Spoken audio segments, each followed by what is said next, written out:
வணக்கம் நண்பர்களே, நம்ம சேனல் வினுவின் கதைகளுக்கு அனைவரையும் வரவேற்கிறேன். இதில் வரும் கதைகள், கவிதைகள் உங்களுக்கு அனைவருக்கும் பிடித்திருந்தால் மறக்காமல் என் சேனலுக்கு சப்ஸ்கிரைப் செய்து எனக்கு ஆதரவு தாருங்கள். நண்பர்களே, நீண்ட நாட்களுக்கு பிறகு உங்கள் அன்பிற்கினியால் உங்களை மீண்டும் சந்திக்க வந்துவிட்டாள். பகுதி 30. கதைக்குள் செல்வோமா நண்பர்களே? திரும்ப சீட்டில் வந்து அமர்ந்து வேலை பார்த்தவர்களிடம் சத்யன் வந்தான். ஊர்வசியிடம், என்ன ஊர்வசி, பொங்கல்லாம் எப்படி போச்சு என்று கேட்டவனை முடிக்க விடாமல் மது, ஐயோ அண்ணா, அந்த கேள்வியை மட்டும் அவளை பார்த்து கேட்காதீங்கண்ணா. ஏன் குட்டி பிசாசு, நீ மட்டும் பொங்கல் பாஸோட ஜாம் ஜாம்னு கொண்டாடுனில்ல, அவ என்ன பண்ணான்னு கேட்க வேண்டாமா? உன்ன மாதிரி அது நல்ல புள்ள. அண்ணா, புள்ள பூச்சிக்கு கொடுக்கு முளைச்சிட்டுனா நம்மளை விட்டு பறந்து போக பார்க்குது. புரியலையடா மது, நீ இவ்வளோ ஃபீல் பண்ணுறன்னா என்னமோ இருக்கு. ஊர்வசி, நடந்தது என்ன? அங்கே ஏன்னா கேட்குறீங்க, என்கிட்ட கேளுங்க. அவங்க அத்தை பையன் அவள் என்றவளின் வாயை பொத்தினாள் ஊர்வசி. இவ்வளவு நேரம் அவர்களை கண்டுகொண்டாமல் வேலை பார்த்து கொண்டிருந்தவள் மது ஏதாவது சொல்லிவிடுவாளோ என்ற பயத்தில், ஒன்றும் இல்லை சத்யன், அவர் என்கிட்ட ஐ லவ் யூ சொன்னார் என்று அவசரமாக சொன்னாள். சத்யன் நெஞ்சை பிடித்து கொண்டான். அண்ணா, இதுக்கு எதுக்கு ஃபீல் பண்ணுறீங்க? எதுக்கா? ஆஸ்திரேலியா வந்து 6 மாதம்தான் ஆகுது. ஒரு தங்கச்சி அத்தை பையனை கரெக்ட் பண்ணிட்டா, ஒருத்தி பாசையே கரெக்ட் பண்ணிட்டா. நான் இங்கே வந்து 6 வருஷம் ஆகுது. அண்ணா புலம்பாதீங்கண்ணா, பிபி அதிகமாகிட போகுது.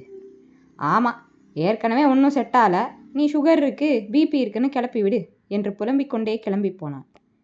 இப்படியாக அன்று மாலை 3 மணி ஆனது. மதுவின் மொபைலுக்கு அவள் அப்பாவின் நம்பரிலிருந்து கால் வந்தது. ஆச்சரியமாக அட்டன் செய்து, ஹலோ அப்பா என்றாள். பாப்பா, ஆஃபீஸில் இருக்கியாடா? ஆமாப்பா. என்ன இந்த டைமில் கால் பண்ணியிருக்கீங்க? அம்மா நல்லா இருக்காங்களா? அம்மா நல்லா இருக்கா பாப்பா. நான் பார்த்தி வீட்டில் இருக்கேன். அவன் என்னென்னமோ சொல்கிறான். ஆஸ்திரேலியாக்காரன் ஒருத்தன் உன் பின்னாடி வரானம்ல, எதுக்கு பிரச்சனை? நீ வேணா ஊருக்கு வந்துடுறியா? முதலில் ஒன்றும் புரியாமல் அதிர்ச்சியான மது பிறகு தெளிவான குரலில், அப்பா, அவன் பேர் ஹாரி ரிச்சர்ட். அவனுக்கு மட்டும் இல்லைப்பா, எனக்கும் அவனை ரொம்ப பிடிச்சிருக்கு என்று தெளிவாக சொன்னான். அவ்வளவுதான். சிறிது நேரம் அமைதியாக இருந்தவர் மது அப்பா அப்பா என்று அழைத்து கொண்டிருக்கும் போதே கட் பண்ணிவிட்டார். மது திரும்ப திரும்ப அழைத்தால் செல்லவரை எடுக்கவே இல்லை. ஊர்வசி வந்து, என்ன மது என்று கேட்டாள். மது அமைதியாக இருந்தாள். ஆனால் பயந்து போயிருந்தாள். பார்த்திபனிடமிருந்து கால் வந்தது. அவசரமாக எடுத்தவளிடம், என்ன மது சொன்ன? அப்பா கோபமாக ஒன்றும் சொல்லாமல் போயிட்டாரு. முதல்ல அங்கே என்னென்ன நடந்தது? அப்பா உன் ஜாதகம் பார்க்க போனாராம். அங்கே உனக்கு லவ் மேரேஜ் தான் நடக்கும், வெளிநாட்டில் வாழ்வேன்னு சொல்லியிருப்பாங்க போல. திடீர்னு வீட்டுக்கு வந்தவர், மதுக்கு எதுவும் பிரச்சனையா, அவள் யார் கூடயாவது அங்கே பழகுறாளான்னு கேட்டார். என்னால் மறைக்க முடியல மது. ஆனால் ஹாரி மட்டும்தான் உன்னை லவ் பண்ணுறா, நீ முடியாதுன்னு சொல்லிட்டேன்னு தான் சொன்னேன். நானும் அவனை லவ் பண்ணுறதா அப்பாட்ட சொல்லிட்டேண்ணா. அவனை தவிர வேற யாரையும் இனிமேல் மனசில் நினைக்க முடியாதுண்ணா. எனக்கு அவனை ரொம்ப பிடிச்சிருக்கு என்று விசுமினாள். மதுவின் பக்கத்தில் அமர்ந்திருந்த ஊர்வசி அவள் தோளில் கை போட்டு அமைதிப்படுத்தினாள். சிறிது நேரம் அமைதியாக இருந்த பார்த்தி, அழாத, எதிர்பார்த்ததுதான். ஆனால் இவ்வளவு சீக்கிரம் சொல்வேன்னு எதிர்பார்க்கல. இந்த கஷ்டம்லாம் வேண்டான்னு தான் ஆரம்பத்திலேயே உன்னை தடுத்தேன். எங்கள் விதி. அதை விட இந்த ஹாரியோட காதல் அப்பாட்ட கொஞ்சம் பொறுமையாக சொல்லியிருக்கலாம் மது. அவருக்கு பெரிய அதிர்ச்சியாக இருந்திருக்கும். நானே இப்படி சொல்வேன்னு எதிர்பார்க்கலண்ணா. அப்பா கேட்கும்போது என்னால் மறைக்க முடியல.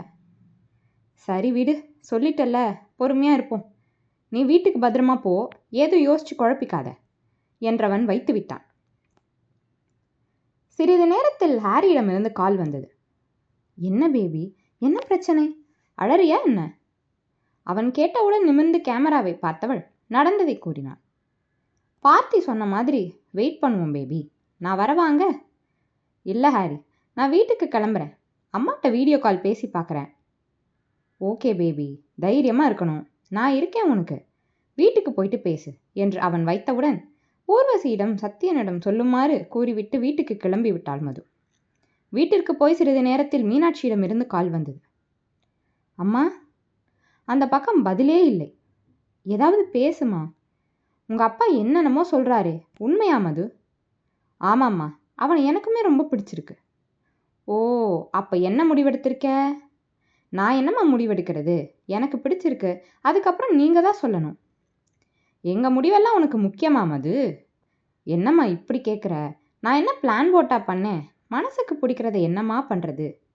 சின்ன வயசில் ஆரம்பித்து இப்போ ஆஸ்திரேலியா போகிற வரைக்கும் உனக்கு சப்போர்ட் பண்ண மனுஷனுக்கு நல்ல கைமாறு பண்ணிட்ட மதினி. உங்கள் அப்பா இடிஞ்சு போய் உட்கார்ந்துருக்காரு என்று ஃபோனை வைத்து விட்டார் மீனாட்சி. அதற்கு பிறகு மது திரும்ப திரும்ப கால் பண்ணியும் அவள் அம்மா அப்பா இருவரும் எடுக்கவே இல்லை. அழுது கொண்டே அமர்ந்திருந்தவள் ஹாரிக்கு கால் செய்தாள். காலை அட்டன் பண்ணியவன், கதவை திற பேபி, வாசல்ல தான் நிற்கிறேன் என்றவுடன் ஓடி போய் கதவை திறந்தான். உள்ளே வந்தவனை பார்த்ததும் அழுகை பொங்கியது மதுவிற்கு. ஓடி போய் கட்டிக்கொண்டு நெஞ்சில் சாய்ந்து அழுதாள். சிறிது நேரம் அழவிட்டவன், போதும் பேபி, என்னாச்சுன்னு சொல்லு என்றவனுக்கு அவள் தாய் பேசியதை கூறினாள். அம்மாவாவது பேசிட்டாங்க கண்ணா, அப்பா பேசவே இல்லை. அம்மா சொன்ன மாதிரி இங்கே வரதுக்கு அப்பா தான் ஃபுல் சப்போர்ட் பண்ணினார். எனக்கு ரொம்ப கஷ்டமாக இருக்குது. Don't cry baby. இப்போ விஷயம் தெரிஞ்ச அதிர்ச்சியில் அவங்க பேசுகிறதெல்லாம் நீ மனசில் எடுத்துக்காத. பொறுமையாக 2 நாள் கழித்து பேசு. அவங்க கோபம் குறைஞ்சி யோசிக்க ஆரம்பிச்சிருப்பாங்க என்று சமாதானப்படுத்தினான். அவளும் அழுகை குறைந்து அவளை பார்த்தாள். ஃபார்மல் உடையில் டயர்டாக தெரினாள். ஃபேக்ட்ரியில் இருந்து வரேன் பேபி. கேபி இன்னைக்கு வரல, அதான் எனக்கு ஒர்க் அதிகம் இன்னைக்கு. சாரி கண்ணா. பசிக்குதா? ஏதாவது சாப்பிட்றியா? மதியமும் சாப்பிடல பேபி. உங்கள் ஊர் ஃபுட் வேணா? ஹெவியாக இருக்கும் என்றவனுக்கு எக் ஆம்லெட்டும் ஃப்ரெஷ் மாதுளை ஜூஸும் போட்டு கொடுத்தாள். நீயும் சாப்பிடு பேபி. வேண்டாம் கண்ணா என்று சோர்வாக சொல்லியவளிடம், சாப்பிடாமல் இருந்தால் எந்த பிரச்சனையும் தீராது பேபி. சாப்பிட்டாதான் ஒழுங்காக யோசிக்கவே முடியும் என்றான். சரி என்று வேண்டா வெறுப்பாக 2 தோசையை ஊற்றி சாப்பிட்டாள். நீ கிளம்பு கண்ணா. அம்மாவோ அப்பாவோ கால் பண்ணினாங்கன்னா நீ வீட்டில் இருந்தால் நல்லா இருக்காது. சரி பேபி, அழக்கூடாது. எதுவாக இருந்தாலும் தைரியமாக ஃபேஸ் பண்ணணும், ஓகேவா என்று அவன் சொல்லி கொண்டிருக்கும் போதே மதுவின் மொபைலுக்கு மீனாட்சியிடமிருந்து அழைப்பு வந்தது. ஓடி போய் எடுத்தாள் மது. இப்போ உனக்கு சந்தோஷமாடி? அப்பாவை ஹாஸ்பிட்டலில் கொண்டு வந்து படுக்க வச்சிட்டியே என்று அழுதார். அம்மா, என்னம்மா சொல்கிற? அப்பாவுக்கு என்ன? பேசாமலே இருந்தவர் வேர்வை அதிகமாகி மயங்கி விழுந்துட்டார் மது. தஞ்சாவூர் ஹாஸ்பிட்டலில் வந்து சேர்த்துருக்கோம். டாக்டர் இன்னும் பதில் சொல்லலை. எல்லாம் உன்னால தாண்டி. நீ கொடுத்த அதிர்ச்சி தாங்காமல தான் இப்படி ஆயிட்டார். போடி, உன்கிட்ட போய் சொல்கிறேன் பாரு என்று ஃபோனை வைத்து விட்டார்.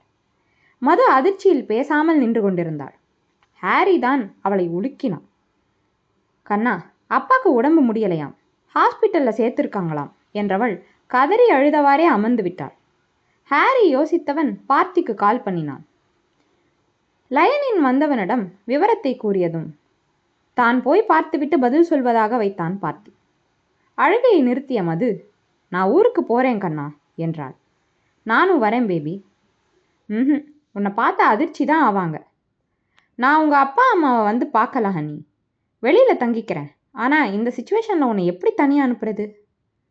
இல்லை கண்ணா, அது நல்லா இருக்காது. இவ்வளவு நடந்தும் உன்னை கூடவே கூட்டிகிட்டு வந்திருக்கேன்னு வெறுப்பு தான் அதிகமாகும். நான் கிளம்புறேன் என்று எழுந்து பரபரப்பாக ட்ரெஸ் எல்லாம் எடுத்தாள். இங்கும் அங்கும் அலைந்தாள். அவளை பிடித்து அமர வைத்தவன், ஊருக்கு தானே போகணும், இரு, முதல்ல ஃப்ளைட் டிக்கெட் செக் பண்ணுறேன் என்றவன் இன்னும் 2 மணி நேரத்தில் ஃப்ளைட் டிக்கெட் இருப்பதை பார்த்தவன் சத்யனுக்கு கால் செய்தான். நிலைமையை கூறி மதுவுடன் துணைக்கு போக முடியுமா என்று கேட்டான். சத்யனும் யோசிக்காமல் ஒத்துக்கொண்டான். அவனுக்கும் சேர்த்து டிக்கெட் புக் செய்தவன் மது கிளம்புவதற்கு உதவி செய்தான். சத்யனை ஏர்போர்ட்டுக்கே நேரடியாக வர சொல்லிவிட்டான். இடையில் பார்த்தி ஃபோன் செய்து, பிபி அதிகமாயிடுச்சு அப்பாவுக்கு. நல்ல வேலை, கரெக்டான டைமில் ஹாஸ்பிட்டல் கொண்டு வந்து சேர்த்ததுனால ஒன்றும் ஆகலை. இன்னும் அப்சர்வேஷனில் தான் வச்சுருக்காங்க. இங்கே நான் பார்த்துக்கிறேன் மது, நீ ஏன் இப்போ அலையிற என்று பார்த்தி சொன்னவுடன் சற்று நிம்மதியானாள் மது. பிறகு பார்த்தியிடம், இல்லைண்ணா, நான் கிளம்பிட்டேன். அம்மா அப்பா 2 பேரையும் நேரில் பார்த்தா தான் கொஞ்சம் நிம்மதியாக இருக்கும் என்று வைத்து விட்டாள். ஹாரியும் மதுவும் ஏர்போர்ட் வந்தவர்கள். சத்யனும் ஏர்போர்ட்டில் ரெடியாக இருந்ததால் உடனடியாக செக்இன் செய்து உள்ளே செல்ல போனார்கள். ஹாரியை பார்த்து கண்கள் கலங்க தலையாட்டிவிட்டு கிளம்ப போன மதுவை நிறுத்தியவன் அவளை இறுக்கி கட்டி அணைத்தான்.